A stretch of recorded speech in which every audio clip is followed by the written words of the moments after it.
बच्चे एनडीए 2023 में सेकंड में आया, सेकंड पेपर 2023 में। क्वेश्चन क्या है, if 3x plus Y minus 5 is equals to 0, एक लाइन की इक्वेशन दी है। ये is the equation of a chord. देखो क्या है, कॉर्ड की इक्वेशन है। कॉर्ड का मतलब क्या होता है, जीवा, जो कि एक सर्कल के अंदर है, ऑफ द सर्कल। और सर्कल की इक्वेशन दिया है x² plus Y square minus 25 is equals to 0।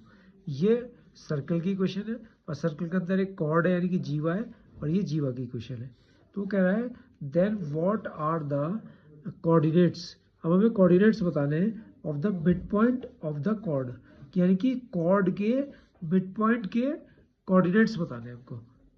Coordinates का मतलब होता है निर्देशांक, बताने हैं कॉर्ड के मिड पॉइंट के। तो बहुत इजी क्वेश्चन है, बहुत इजी क्वेश्चन है। क्वेश्चन में सॉल्यूशन में देखिए, जो हमारा सर्कल की क्वेश्चन है वो है X square plus Y square minus 25 is equals to 0। तो यानी कि इक्वेशन हो गई X square plus Y square is equals to 25। अगर मैं इसको कंपेयर कर दूं, किससे कंपेयर कर दूं इसको, X square plus Y square is equals to R square से। तो यानी कि आर स्क्वायर की वैल्यू 25 मिलेगी और आर की वैल्यू कितनी मिलेगी, 5।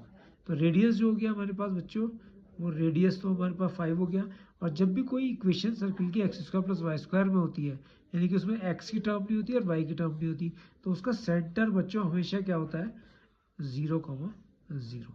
ठीक है, तो हमारी जो सर्कल हो गया तो ये हो गया, देखो ध्यान से, ये मेरा सर्कल हो गया, यानी कि जिसका सेंटर जो है वो 0,0 हो गया, और ये उसकी रेडियस हो गई 5, और यहाँ से भी रेडियस 5 हो गई, तो ये भी 5,0 हो गया। अब इसके अंदर इक्वेशन ऑफ कॉर्ड दी है, इक्वेशन ऑफ कॉर्ड। तो इक्वेशन ऑफ कॉर्ड का मतलब जीवा वो दिए 3x plus Y minus 5, 3x plus Y minus 5 is equal to 0। तो अगर आप इसको देखते हैं, इसको अगर मैं यहाँ पर प्लॉट करना चाहूँ इसके पॉइंट्स को, तो जी यानी कॉर्ड होगी कहाँ पर, 5 से डिवाइड कर दिया, तो 3x upon 5 plus Y upon 5 is equals to 5 upon 5 1 हो गया। तो x इज इक्वल्स टू ये आ गया 5/3 वाई अपॉन 5, यानी कि ये वाई एक्सिस पर कितना इंटरसेप्ट कर रही है, 5 पर, और एक्स एक्सिस पर 5/3 पर 1.6 समथिंग। तो वाई एक्सिस पर 5 पर कर रही है, तो यहाँ पर कर रही है, यानी कि 0,5 यहाँ पर कर रही है, ये 5 डिस्टेंस होगा, ठीक है, रेडियस है। और एक्स एक्सिस पर कहाँ पर कर रही है, 5/3 1.66 है, तो मान लिया कि 5/3 यहाँ पर है कहीं। तो ये जो कॉर्ड आई वो ये आई, देखिए ये कॉर्ड आई। तो कॉर्ड का एक पॉइंट तो हमने ये ले लिया ए, और एक कॉर्ड का पॉइंट ले लिया बी। तो अगर मुझे ये कॉर्ड के दोनों पॉइंट पता चल जाए, केवल बी चाहिए मेरे को, तो बी पता लग जाए तो मैं इसका मिड पॉइंट एम निकाल लूँगा, निकाल सकता हूँ। तो मुझे बी पॉइंट चाहिए केवल मात्र, ठीक है। तो अब बी पॉइंट कैसे निकलेगा, बहुत ईजी है। देखिए ये जो ए पॉइंट भी है या बी पॉइंट भी है या ये भी सब पॉइंट है, तो ये इंटरसेक्टिंग पॉइंट्स हैं। तो जो कॉर्ड इंटरसेक्ट कर रही है सर्कल को, वो ए और बी पॉइंट पर कर रही है। ए पॉइंट मेरे पास है, बी पॉइंट नहीं है, तो बी पॉइंट मैं निकाल लेता हूँ। कैसे निकालूंगा, देखिए मेरे पास जो इक्वेशन है सर्कल की, वो X square plus Y square is 25 है। और जो कॉर्ड है, कॉर्ड की वैल्यू आप देख रहे होंगे कि वाई की जो वैल्यू है वो यहाँ पर अगर आप देख रहे हैं तो 5 - 3x है, इसमें पुट कर दीजिए।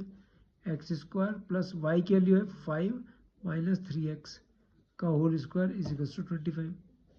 वाई की वैल्यू कॉर्ड की यही तो है, वाई की वैल्यू 5 उधर गया, 5 हो गया 3x, तो x square plus 25 plus 9x square और माइनस के 30x is equal to 25। A minus b का whole square, a square plus b square minus 2ab, 25 से 25 कैंसिल हो गया, तो x square plus 9x square हो गया 10x square is equal to, अगर आप यहाँ पर देख रहे हैं तो ये 30x को उधर ले गए हम, 30x। तो यहाँ पर आप देख रहे हैं एक x से x कैंसिल हो गया। मैं इसलिए उधर ले गया कि मुझे एक पॉइंट तो पता है ना 0,5, तो इसलिए मैं एक ही पॉइंट निकालना चाह रहा हूँ। और 10x इज इक्वल टू 30 हो गया, तो x की वैल्यू 3 आ गई, x की वैल्यू 3 आ गई। अब इस 3 को रख दीजिए कॉर्ड में, 3x plus Y minus 5 is equal to 0, तो 3 into three plus Y minus 5 is equal to 0, 9 plus Y minus 5 is equals to 0, तो वाई इज इक्वल्स टू आ गया वाई प्लस 4 आ गया, तो वाई की वैल्यू कितनी आ गई -4। तो जो पॉइंट आया 3 रखने पर -4 मिल रहा है, तो जो पी पॉइंट है जहाँ पर कॉर्ड और सर्कल एक दूसरे को इंटरसेक्ट कर रहे हैं वो आया 3, -4। तो ये जो बी पॉइंट आया 3, -4, और जो ए पॉइंट है वो 0,5 है, ठीक है। और बी पॉइंट क्या है 3, -4। तो इसका मिड पॉइंट निकाल लें, यानी कि कॉर्ड के जो पॉइंट आ गए वो आ गए 0,5 और 3, -4। इस प्रकार ये ए है और बी है, इसका मिड पॉइंट एम है। एम जो मिड पॉइंट है आप जानते क्या होता है, x1 plus x2/2 y1 plus y2/2, तो ये आ गया मिड पॉइंट 0 प्लस 3/2 और y1 प्लस y2 5 माइनस 4/2, क्योंकि y2 की वैल्यू तो -4 है, तो मिड पॉइंट आ गए 3/2, 1/2। ये हमारा इसका आंसर हो गया।